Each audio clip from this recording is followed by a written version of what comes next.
Minha esposa está ali, Ana Paula, podia ficar de pé.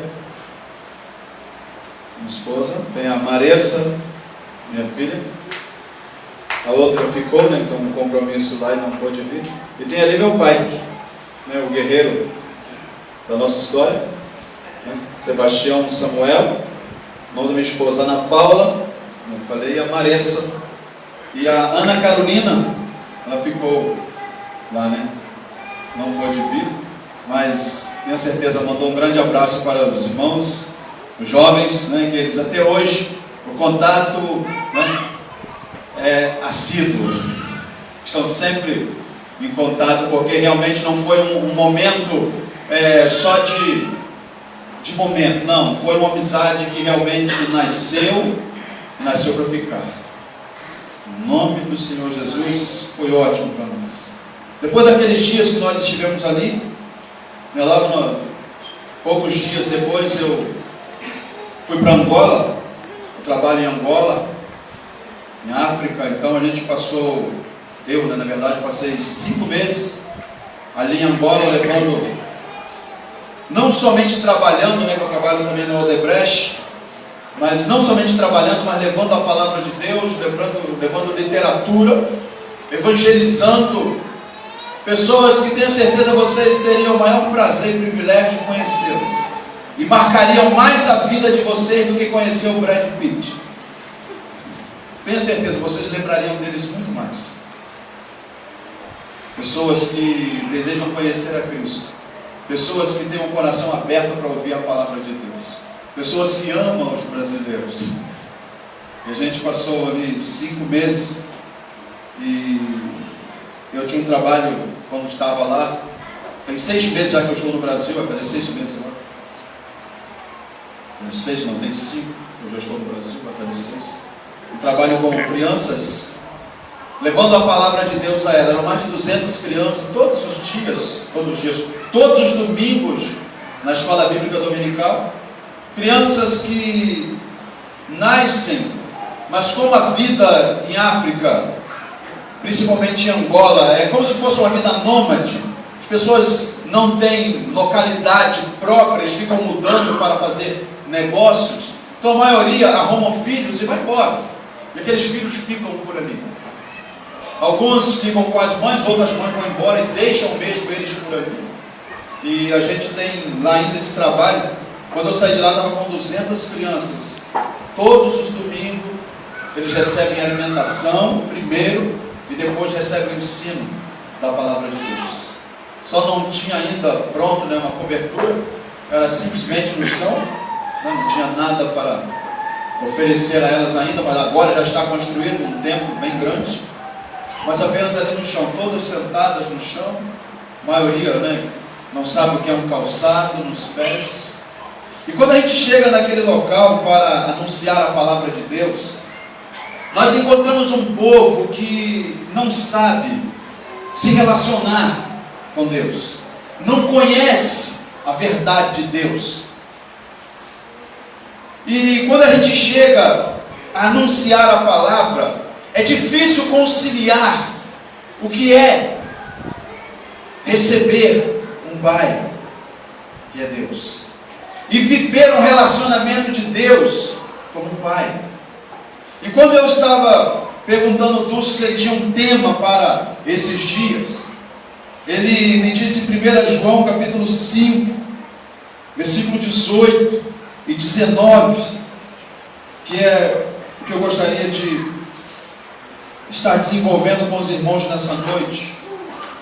Eu gostaria de estar meditando com os irmãos sobre uma coisa que muitas pessoas não sabem, uma coisa que muitas pessoas não vivem.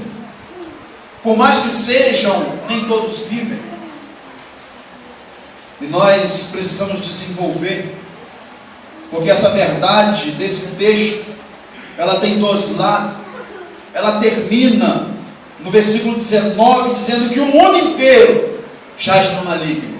Mas antes de João trazer isso, olha o que ele diz no versículo 18. Sabemos que todo aquele que é nascido de Deus não vive em pecado. Antes, aquele que nasceu de Deus o guarda, e o maligno não lhe toca.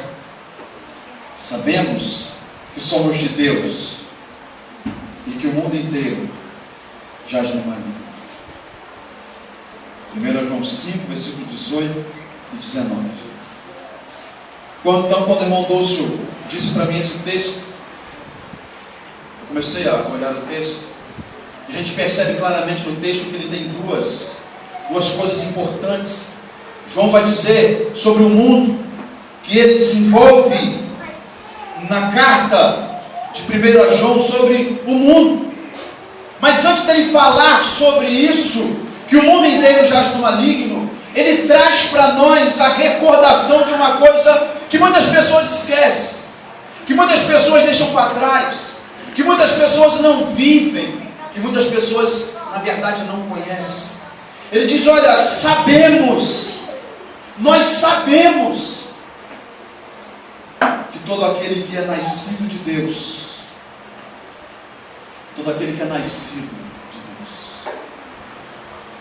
sabemos. E é uma grande batalha na vida cristã, é o saber. Se você abrir sua Bíblia em 1 Coríntios, capítulo 6, o apóstolo Paulo vai usar várias vezes a frase assim: não sabeis? Não sabeis que o vosso corpo é o templo do Espírito Santo? Não sabeis que hão de julgar os anjos? Não sabeis que hão de julgar o mundo? Ele faz nós relembrarmos de que nós sabemos de alguma coisa que muitas vezes nós esquecemos dela. E uma das coisas que Paulo e João, ele desenvolve aqui nesse texto, e ele usa no capítulo, aqui no versículo 18, sabemos. Nós sabemos que todo aquele que é nascido de Deus. E quando você chega em África, e você vai tratar dessa questão de ser filho de Deus, você vai tratar dessa questão da nossa filiação com Deus, o nosso relacionamento com Deus, nós encontramos um povo que conhece a Deus como Deus, conhece a Deus como Criador, conhece a Deus como sustentador, conhece a Deus como Todo-Poderoso, conhece a Deus que governa o universo, conhece a Deus que pode fazer, sabe, uma pessoa que não tem olhos, nascer olhos, uma pessoa que é aleijado andar. Mas existe uma coisa que o Senhor Jesus Cristo trouxe ao conhecimento meu e seu, que vai muito além de tudo isso. Quando ele ensinou em Mateus capítulo 6, no versículo 9, quando nós lemos Lucas 11, no versículo 2, vemos que os discípulos pedem a ele para ensinar a orar. E a primeira coisa que ele traz ao entendimento dos discípulos é a seguinte palavra: quando orares, olha isso. Qual é a primeira palavra que ele diz? Pai. Quando você chega nessas localidades, você apresenta: Pai. Eles não conhecem, sentem dificuldade de entender o que é viver com Deus num relacionamento lindo, perfeito, que vai muito além de ser um servo, muito além de ser um serviçal, de alguém que trabalha, mas alguém que tem o carinho, o aconchego, que tem a natureza divina. Alguém que foi chamado para viver como filho, alguém que foi chamado para viver debaixo dos braços, alguém que foi chamado para viver num relacionamento. E João aqui ele diz: olha, nós sabemos que todo aquele que é nascido de Deus não vive em pecado. A frase que eu quero trabalhar aqui com vocês é que nós somos nascidos de Deus. O apóstolo Paulo, em Atos capítulo 17, no versículo 24, ele diz: nós somos geração de Deus. Nós somos geração de Deus. E nós conhecemos muito bem os textos de João, que João foi o único apóstolo que conseguiu pegar essa palavra Pai. Você só encontra João desenvolvendo o assunto de Deus como Pai e nós como seus filhos. João foi aquele que deitou sobre o peito do Senhor Jesus Cristo. E ele conseguiu aproximar-se muito mais do Senhor Jesus Cristo. Foi aquele que, quando todos fugiram, no dia da crucificação, ele ficou ali junto com Maria, aos pés do Senhor Jesus Cristo. E ele foi o apóstolo que desenvolveu o assunto de Deus como Pai e nós como filhos. É lindo quando você percebe, e João, ele começa lá na carta, aliás, no Evangelho de João, ele começa mostrando para nós, em João capítulo 1, no versículo 12, você pode olhar na sua Bíblia, João 1, versículo 12, e diz que ele veio, no versículo 10, diz que ele veio para o que era seu, os seus não receberam. Mas no versículo 12 ele diz: mas a todos que o receberam, deu-lhes o direito, ou algumas traduções, poder de serem feitos filhos de Deus, os quais não nasceram da vontade da carne, nem da vontade do homem, nem do sangue, mas da vontade de Deus. Isso para mim é algo tão revelador, isso para mim é algo tão encantador. E sabe o que isso diz? Eu não sei se aqui tem, se tiver, sinta o poder dessa frase. Nós somos filhos da vontade de Deus.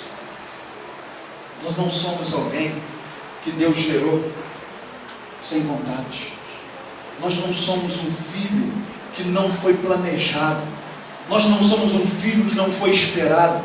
Nós não somos um filho que o pai não desejou, que quando descobriu que talvez a mãe estava grávida, muitos querem abortar, muitos querem bater para tirar, muitos querem fazer tantas coisas, porque são filhos que muitas das vezes foram indesejados, não foram planejados. Mas eu quero dizer para você que você é filho da vontade de Deus. Amém. Deus, ele tem o maior prazer em olhar para você e saber que você que recebeu a ele como filho, isso foi não somente da sua vontade, do seu desejo, mas foi da vontade dele que isso acontecesse na sua vida. Você é filho que é amado, você é filho que é querido, você é filho que é especial. E João consegue desenvolver isso no seu Evangelho, inspirado pelo Espírito Santo, e diz que nós somos filhos da vontade de Deus. Você não precisa ter nenhum medo de ser rejeitado pelo seu pai. O irmão que orou aqui já falou isso. Ele não abandona nenhum dos seus, ele não desiste dos seus, ele jamais deixará nenhum dos seus. Nós precisamos conhecer o nosso Deus muito mais do que Deus, mais próximo do que um Deus. De Deus todo mundo tem medo, mas do Pai todo mundo tem amor. Do Pai todo mundo quer estar perto, do Pai todo mundo tem carinho, do Pai todo mundo tem compaixão e paixão, do Pai existe relacionamento. Para Deus existe serviço. Deus quer ser muito mais. E quando a gente chega naquelas localidades, é difícil quebrar essa barreira.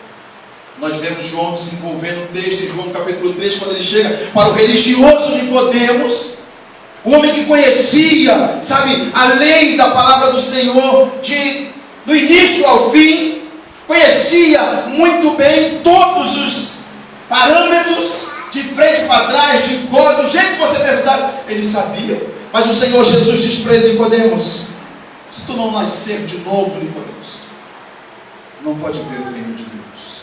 Nicodemos fica realmente impactado, porque o homem foi feito no início imagem e semelhança de Deus.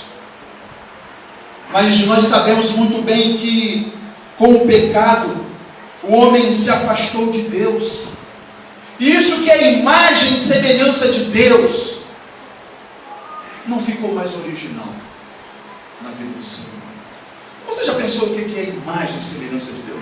Será que Deus é como eu? Será que isso é o físico? Será que isso é no corpo?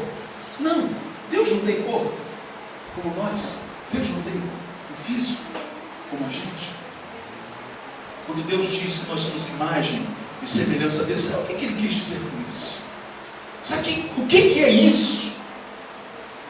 Sabe, tem uma coisa que nós Temos que Deus tem 3 coisas que representam a nossa imagem e semelhança com Deus.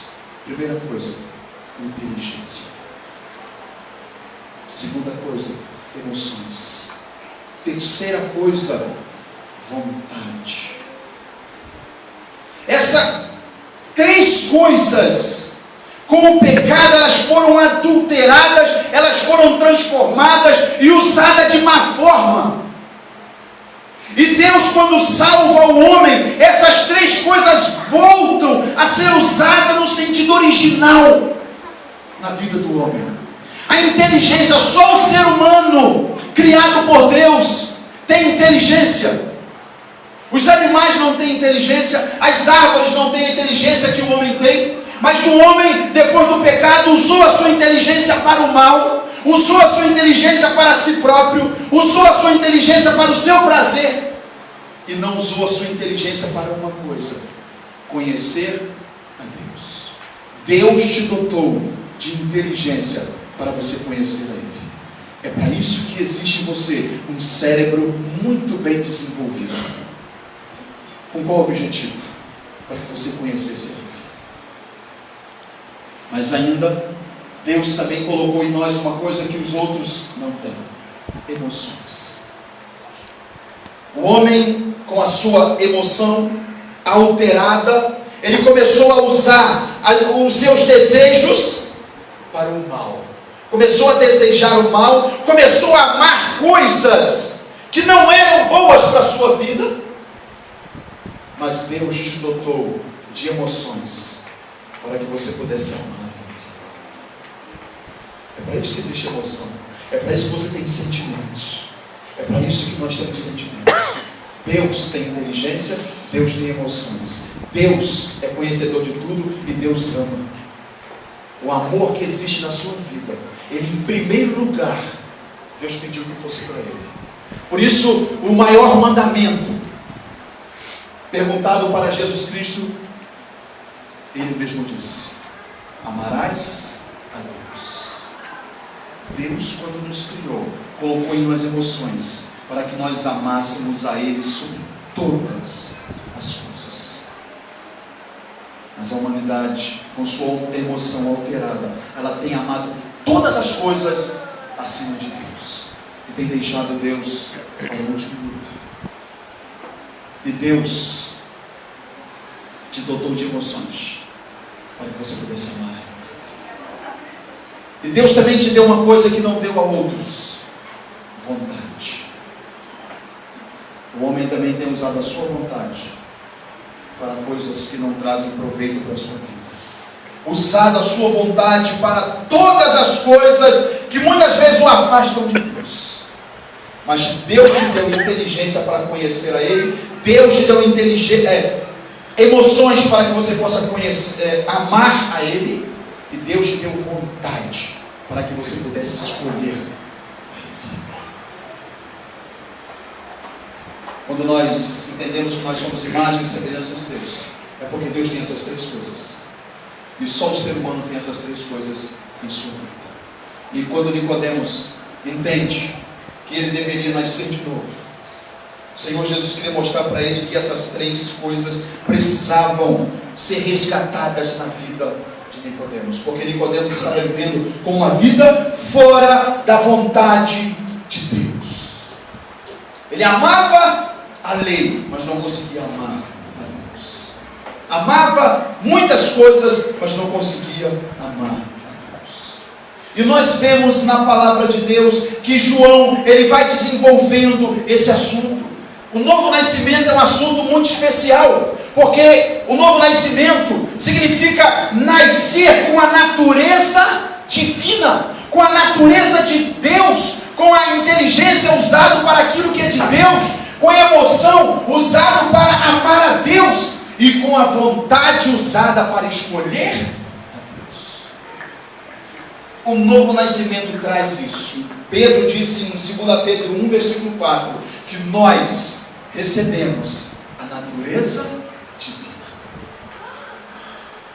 A natureza divina. O Senhor Deus trouxe isso. Agora, muitas pessoas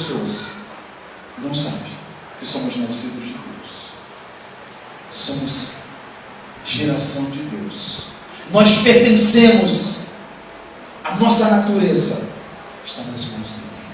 A nossa natureza tem as mesmas dele. Somos livres como ele, para sentir, livre para escolher, livres para conhecer. E João, ele continua desenvolvendo o assunto. Ele diz que aquele que nasce de Deus, aquele que é nascido de Deus, João diz em João 3, versículo 8, é como o vento.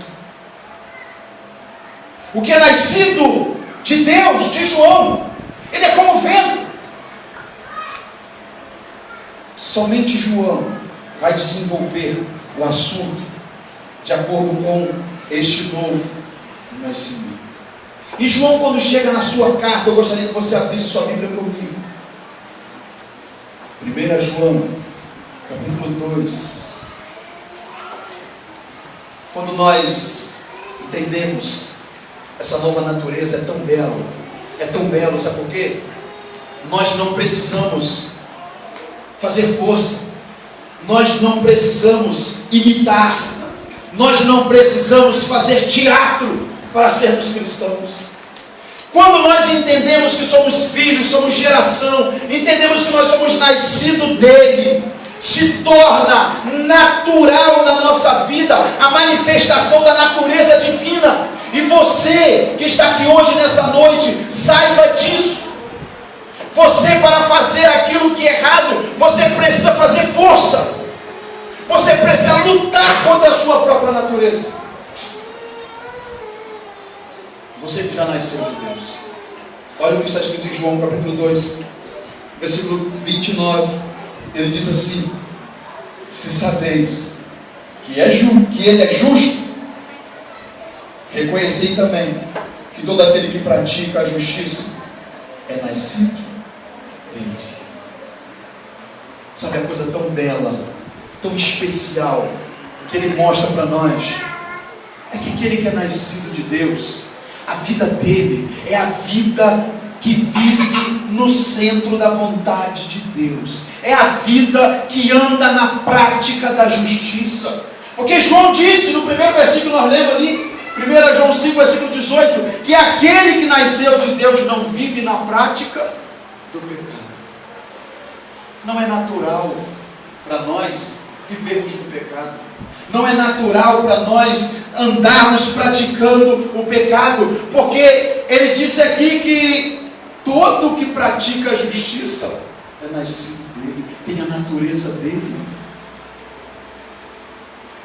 Olha o que Deus chama para nós como estilo de vida. Um estilo de vida onde não somos condenados por andarmos fazendo aquilo que é errado, aonde não somos condenados por andarmos fazendo injustiça, não somos condenados por meter a mão em coisas que não pertencem a nós, não fazermos maldades. Mas aqui ele diz que a natureza daquele que nasceu de Deus é uma natureza que pratica a justiça. É a coisa mais bela, o estilo de vida oferecido ao cristão. É o estilo de vida proporcionado. E ele diz: olha, nós sabemos que aquele que é nascido de Deus, ele não vive na prática do pecado. Muitos cristãos, ainda como Deus falou aqui, falham, tem dificuldade, mas ele não vive nessa vida, não é prática dele, não é natureza, não é estilo de vida dele viver no pecado. E João desenvolve maravilhosamente o texto dessa forma. Olha o que ele diz no capítulo 3, versículo 2. Aliás, versículo 1, capítulo 3, versículo 1. Vede que grande amor nos tem concedido o Pai, a ponto de sermos chamados filhos de Deus, e de fato somos filhos de Deus. Por essa razão o mundo não nos conhece, porque não conheceu a Ele mesmo. Amados, agora somos filhos de Deus. Às vezes fica longe, né, essa frase para muitas pessoas. Ser filho. Ser filho é ter natureza. Ser filho é ser igual. Ser filho é ser geração, é ser descendente. Ser filho é algo maravilhoso. ele usa a palavra filho, enquanto os outros vão usar a palavra servo para o assunto que eles querem trazer. Mas Deus quer te tratar como filho. Deus quer te envolver numa família, que é a família dele. E ele não para por aí. Olha só, capítulo 3, versículo 9, 1 João. Ele diz, olha, todo aquele que é nascido de Deus não vive na prática de pecado, pois o que permanece nele é a divina semente. Ora, se esse não pode viver pecando, porque é nascido de Deus. Você consegue aprofundar, usar o seu pensamento para entender o que João está dizendo? Olha, ele não pode pecar porque ele é nascido de Deus. Olha o que Deus oferece para você, que está aqui hoje nessa noite e tem lutado para viver uma vida, sabe, fora daquilo que te controla, fora daquilo que destrói a sua vida, destrói seu casamento, destrói sua alegria, destrói você no emprego, destrói seus relacionamentos, que chama pecado. O Senhor te oferece uma natureza que te livra do poder do pecado. Deus te chama para não ser mais uma criatura, mas ser um filho, com a natureza dele. Uma natureza tipo assim. Nós estávamos na casa do Lúcio e ele nos recebeu com um belo churrasco. Quando eu olhei para a carne, né, Lúcio, foi fatal, né? Ou é ela que eu quero. E a gente caiu para dentro. Mas tinha alguém lá que não comeu nem um pedacinho. Você oferecia, ela não olhava, nem o cheiro agradava. Um passarinho que ele tem lá. Nem estava aí para o tal do churrasco. Refrigerante, muito menos. Sabe por que ela não queria? Porque não é da natureza dela gostar daquilo. Olha, ser filho de Deus, receber a natureza que gosta do que Deus gosta. Por isso que você vê, talvez você que está aqui hoje nessa noite, né, esse povo, como falou que 3 ou 4 vezes por semana, vindo aqui, ouvir a palavra de Deus, cantar a Deus. Você vê eles fazer culto em casa, vê eles saírem para outros lugares evangelizarem, vê eles escolherem, sabe, ter liberdade para escolher, falar assim, olha, eu não quero mais viver nessa vida, porque agora eu fui resgatado à imagem e semelhança de Deus e tenho liberdade para escolher. Eu sei agora o que eu quero para a minha vida. E vem, oferece mulheres, eles não querem, oferece drogas, não querem, oferece bebida, não querem, porque agora podem escolher. Porque agora são filhos de Deus, são livres. Agora tem a inteligência livre para ele pensar e escolher o que é certo e o que é errado. Sabe por quê? Porque são filhos, porque tem a natureza, porque foram libertados, porque nasceram de Deus. E sabe o que permanece na vida deles? Sabe, está aqui, 1 João 3, versículo 9. A semente de vida.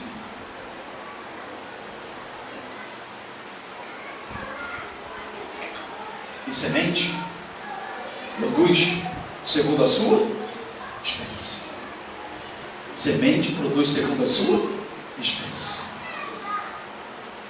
O que faz a nossa vida ter a natureza que temos. Porque em nós foi plantada a semente do Evangelho.